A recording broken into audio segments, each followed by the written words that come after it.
Bismillahirrahmanirrahim. Assalamualaikum warahmatullahi wabarakatuh. Selamat berjumpa kembali kepada Bapak dan Ibu di Cermin Pendidikan, di mana pada kesempatan kali ini kita akan membahas soal CPNS dan P3K lengkap dengan pembahasannya. Mudah-mudahan dengan pembahasan kita pada kesempatan kali ini Bapak dan Ibu bisa langsung mencerna dengan sebaik mungkin.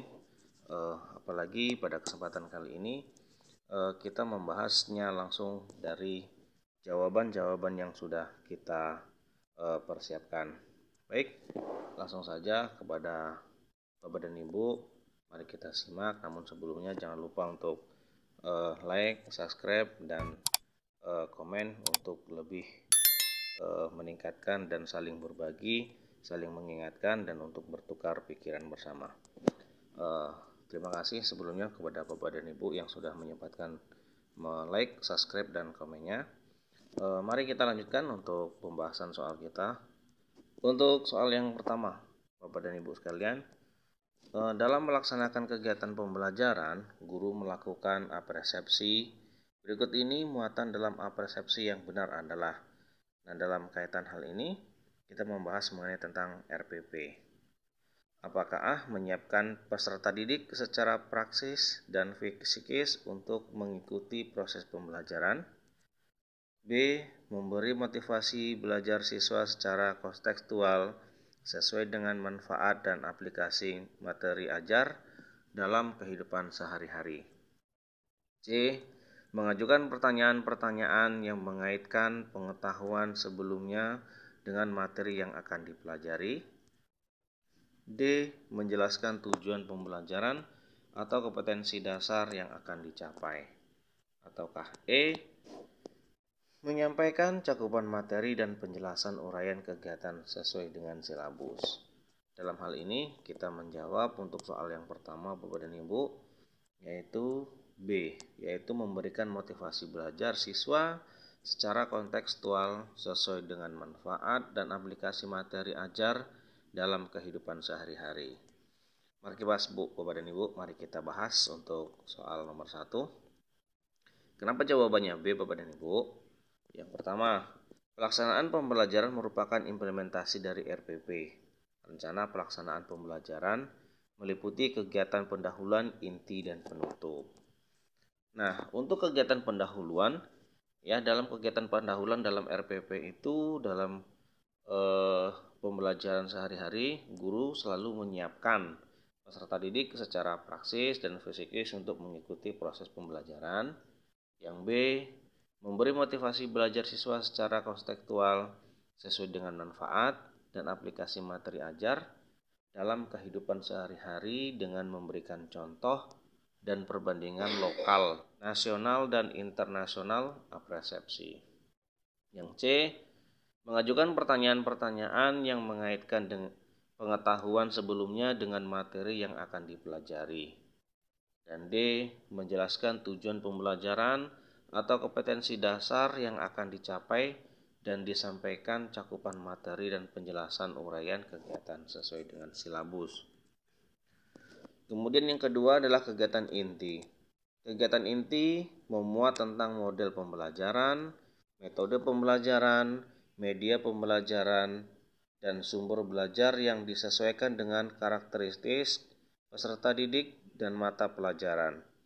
Pemilihan pendekatan tematik dan atau tematik terpadu dan atau saintifik dan atau juga inquiry dan penyikapan discovery atau pembelajaran yang menghasilkan karya berbasis pemecahan masalah project based learning disesuaikan dengan karakteristik kompetensi dan jenjang pendidikan.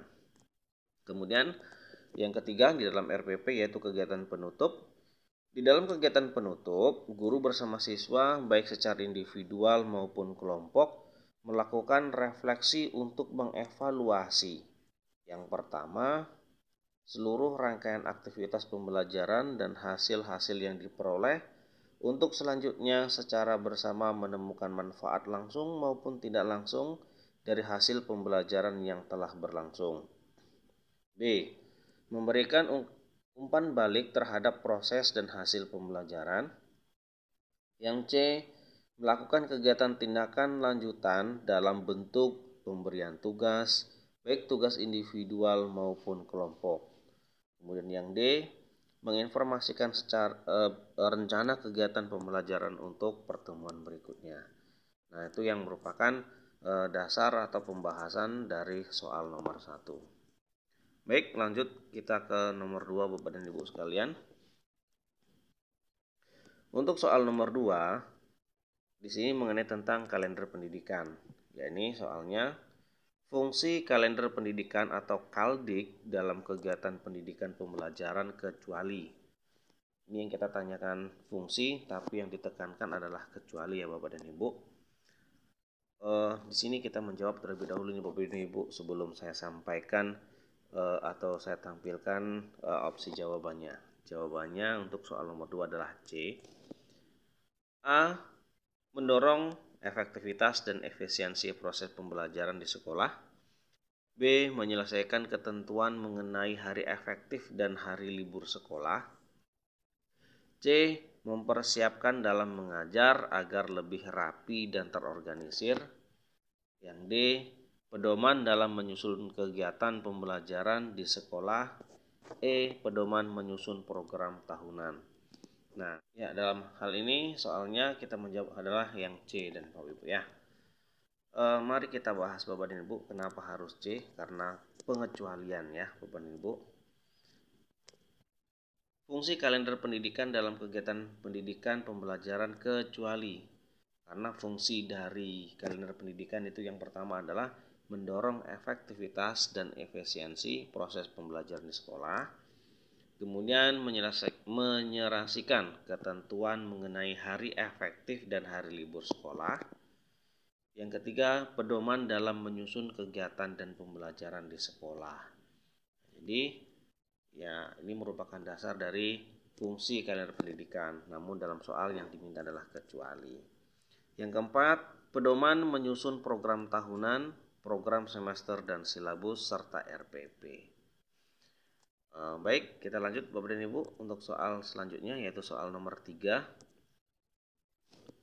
Bu Andin akan mengajarkan mata pelajaran seni budaya dan prakarya untuk kelas 6, yakni membuat brosur.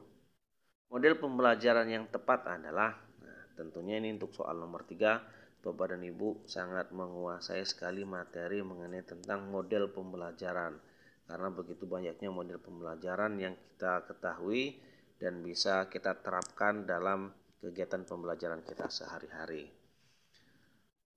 Saya ulang Bapak dan Ibu, Bu Andin akan mengerjakan mata pelajaran seni budaya dan prakarya untuk kelas 6, yakni membuat brosur. Model pembelajaran yang tepat adalah A. Discovery Learning, B. Project Based Learning, C. Problem Based Learning, D. Contextual atau Technical Learning, yang E. Inquiry Learning. Untuk kali ini nomor 3 Bapak dan Ibu jawabannya adalah B.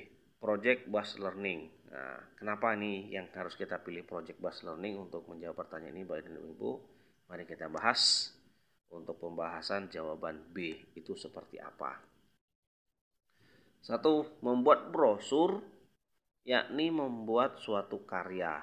Maka metode pembelajaran yang tepat adalah Project Based Learning. Kenapa Project Based Learning? Pembelajaran Project Based Learning atau PJBL adalah model pembelajaran yang menggunakan proyek ataupun kegiatan sebagai inti pembelajaran. Pembelajaran berbasis proyek direncanakan atau dirancang untuk digunakan pada permasalahan kompleks yang diperlukan peserta didik dalam melakukan investigasi dan memahaminya. Melalui PJBL, proses inquiry dimulai dengan memunculkan pertanyaan penuntun ya, dan membimbing peserta didik dalam sebuah proyek kolaboratif yang mengintegrasikan sebagai subjek materi dalam kurikulum. Pembelajaran berbasis proyek memberikan kesempatan kepada para peserta didik untuk menggali konten atau materi dengan menggunakan berbagai cara yang bermakna bagi dirinya dan melakukan eksperimen secara kolaboratif. Nah, inilah yang menyebabkan kenapa jawaban B, problem project learning, yaitu membuat suatu karya yang metode pembelajarannya yang tepat adalah project based learning. Lanjut Bapak dan Ibu, untuk selanjutnya soal nomor 4. Setelah melakukan penilaian harian mata pelajaran matematika, materi operasi bilangan bulat diketahui dari 30 anak, terdapat 25 anak yang mendapat nilai di atas kriteria ketuntasan minimal. Program pengayaan yang tepat untuk 25 peserta didik tersebut adalah, ini kaitannya adalah evaluasi dan pengayaan kepada peserta didik. Bapak dan Ibu ini lebih paham nih, karena setiap hari Bapak dan Ibu pasti bertemu dengan masalah yang seperti ini. Yang A, diberikan soal operasi bilangan bulat dengan tingkat kesulitan yang lebih tinggi. Ingat ya Bapak dan Ibu, hal yang kita lakukan adalah pengayaan. B, diberikan tugas untuk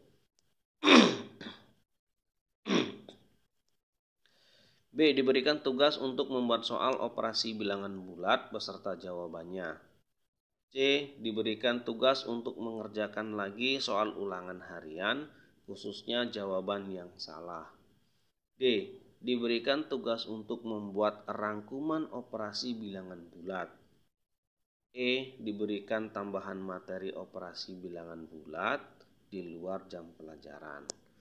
Nah, kira-kira pengayaan yang seperti apa Bapak dan Ibu untuk soal nomor 4, yaitu yang A. Diberikan soal operasi bilangan bulat dengan tingkat kesulitan yang lebih tinggi. Kenapa demikian? Program pengayaan yang tepat untuk mata pelajaran matematika adalah memberikan soal dengan tingkat kesulitan yang lebih tinggi. Karena soal-soal dalam mata pelajaran memiliki variasi yang beragam. Dengan memberikan soal dengan tingkat kesulitan yang lebih tinggi, peserta didik dapat menambah pengetahuan mengenai KD yang sudah dipelajari. Jadi ini berkaitan dengan matematika ya Bapak dan Ibu, karena pengayaan matematika, maka jawabannya adalah A, memberikan soal yang lebih tinggi lagi. Lanjut Bapak dan Ibu, untuk nomor 5. Program pengayaan adalah pembelajaran yang diberikan kepada peserta didik yang telah mencapai dan atau melampaui KKM. Mereka adalah peserta didik yang lebih cepat daripada teman-teman sekelasnya dalam menguasai bahan pelajaran yang diberikan kepadanya, atau dapat dikatakan mereka adalah peserta didik yang cepat dalam menyelesaikan tugas belajarnya, sehingga diperlukan treatment atau perlakuan tambahan yang dapat meningkatkan pengetahuan dan keterampilan pernyataan berikut ini yang tidak tepat mengenai program pengayaan adalah. Nah, dan ini kata kuncinya, yaitu pernyataan berikut ini yang tidak tepat mengenai program pengayaan adalah: A. Fokus pengayaan adalah pendalaman dan perluasan dari kompetensi yang dipelajari. Yang B. Pengayaan biasanya diberikan segera setelah peserta didik diketahui telah mencapai KKM berdasarkan hasil penilaian harian. Yang C. Pembelajaran pengayaan biasanya hanya diberikan satu kali, tidak berulang kali. Yang D. Pemberian pengayaan umumnya tidak diakhiri dengan penilaian. Kemudian yang E. Pembelajaran pengayaan bisa dipilih sendiri oleh peserta didik atau tidak. Baik Bapak dan Ibu, nomor 5 kira-kira kita jawab E. Pembelajaran pengayaan bisa dipilih sendiri oleh peserta didik atau tidaknya. Baik, mari bahas Bapak dan Ibu, mari kita bahas kenapa kok jawabannya adalah E. Untuk soal kali ini jawabannya E. Kenapa? Karena program pengayaan adalah pembelajaran yang diberikan kepada peserta didik yang telah mencapai dan atau melampaui KKM. Mereka adalah peserta didik yang lebih cepat daripada teman-teman sekelasnya dalam menguasai bahan pelajaran yang diberikan kepadanya. Atau dapat dikatakan mereka adalah peserta didik yang dapat cepat dalam menyelesaikan tugas belajarnya, sehingga diperlukan treatment atau perlakuan tambahan yang dapat meningkatkan pengetahuan dan keterampilan. Perlu juga kita pahami bahwa program pengayaan dapat diselenggarakan dengan baik jika perlu dipahami bahwa program pengajaran dapat diselenggarakan dengan baik jika dibuat perencanaan pengajaran yang baik, pelaksanaan pengajaran evaluasi dilakukan dengan baik, dan tentunya mendapat dukungan dari semua pihak, antara lain kerjasama dari orang tua, wali murid, unsur lain yang terlibat dalam rancangan pengajaran, pengayaan yang perlu dan harus diperhatikan adalah peserta didik, guru, media, metode pembelajaran, materi ajar, serta waktu pelaksanaan. Semua itu perlu diperhatikan dengan tujuan pengajaran pengayaan dapat berjalan dengan baik dan lancar. Kemudian fokus pengayaan adalah pendalaman dan perluasan dari kompetensi yang dipelajari. Pengayaan biasanya diberikan segera setelah peserta didik diketahui telah mencapai KKM. Berdasarkan hasil penilaian harian, pembelajaran pengayaan biasanya hanya diberikan 1 kali, tidak berulang kali. Pembelajaran pengayaan umumnya tidak diakhiri dengan penilaian. Jadi, dalam hal ini berbeda perlakuannya dengan remedial. Penentu peserta didik bisa mendapat program pengayaan atau tidak adalah guru, bukan peserta didik itu sendiri. Nah, itu alasan mengapa kita memberikan jawaban untuk yang E. Lanjut Bapak dan Ibu untuk soal nomor 6. Program pengayaan adalah pembelajaran yang diberikan kepada peserta didik yang telah mencapai dan atau melampaui KKM mereka, adalah peserta didik yang lebih cepat daripada teman-teman sekelasnya dalam menguasai bahan ajar yang diberikan kepadanya, atau dapat dikatakan mereka adalah peserta didik yang dapat cepat dalam menyelesaikan tugas belajarnya, sehingga diperlukan treatment atau perlakuan tambahan yang dapat meningkatkan pengetahuan dan keterampilan. Bentuk-bentuk pelaksanaan program pengayaan diantaranya kecuali. Ingat Bapak dan Ibu ya, hampir mirip pertanyaan dengan soal nomor 5 tadi. Namun kali ini untuk nomor 6 kita berfokus kepada bentuk-bentuk pelaksanaan program pengayaan diantaranya. Namun di sini ada kata kecuali. Apakah A? Menugaskan peserta didik membaca materi pokok dalam kompetensi dasar selanjutnya. B. Memfasilitasi peserta didik melakukan percobaan-percobaan soal latihan, menganalisa gambar, dan sebagainya. C. Membuat rangkuman materi kompetensi dasar yang sudah tuntas. D. Memberikan bahan bacaan untuk didiskusikan guna menambah wawasan para peserta didik. Apakah E? Membantu peserta didik lain atau teman-temannya yang belum mencapai standar ketuntasan belajar minimum. Baik, untuk soal ini karena ada kata kecuali ya Bapak dan Ibu, jawabannya adalah yang C. Membuat rangkuman materi kompetensi dasar yang sudah tuntas. Mari kita bahas Bapak dan Ibu. Mari kita bahas kenapa kok yang C. Pembahasannya adalah simpel Bapak dan Ibu. Membuat rangkuman tidak tepat digunakan sebagai pelaksanaan program pengayaan karena tidak menambah pengetahuan lebih lanjut bagi peserta didik. Nah, jadi alasannya adalah membuat rangkuman itu Bu, Pak, tidak tepat digunakan sebagai pelaksanaan program pengayaan karena tidak menambah pengetahuan lebih lanjut bagi peserta didik. Kemudian untuk soal selanjutnya Bapak dan Ibu, nomor 7. Pembelajaran remedial dimulai dari identifikasi kebutuhan peserta didik. Kebutuhan peserta didik ini dapat diketahui dari analisis kesulitan belajar peserta didik dalam memahami konsep-konsep tertentu. Berdasarkan analisis kesulitan belajar itu, baru kemudian guru memberi pembelajaran remedial. Peserta didik yang sedang mengalami kesulitan belajar. Berikut ini yang bukan instrumen untuk mengatasi kesulitan belajar peserta didik adalah berikut ini yang bukan instrumen Bapak dan Ibu untuk mengatasi kesulitan belajar peserta didik adalah A. Tugas portofolio, B. Wawancara, C. Tes kepribadian, yang D. Kunjungan ke rumah, atau E. Observasi.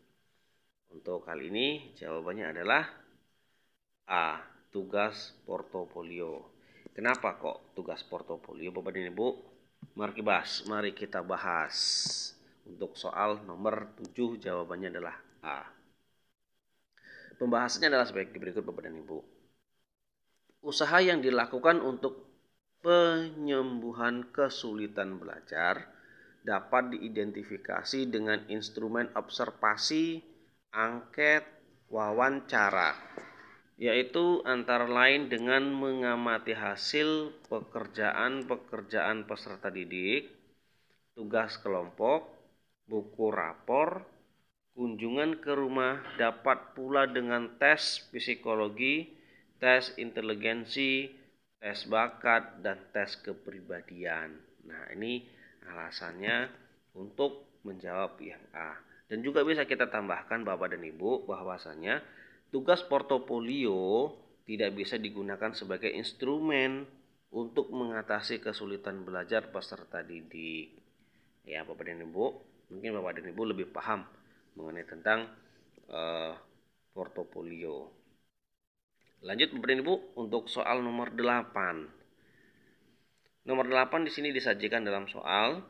Pada pembelajaran tema Bumiku kelas 6 SD, mata pelajaran IPA tentang gerhana bulan, diperoleh hasil evaluasi pembelajaran dari 30 peserta didik.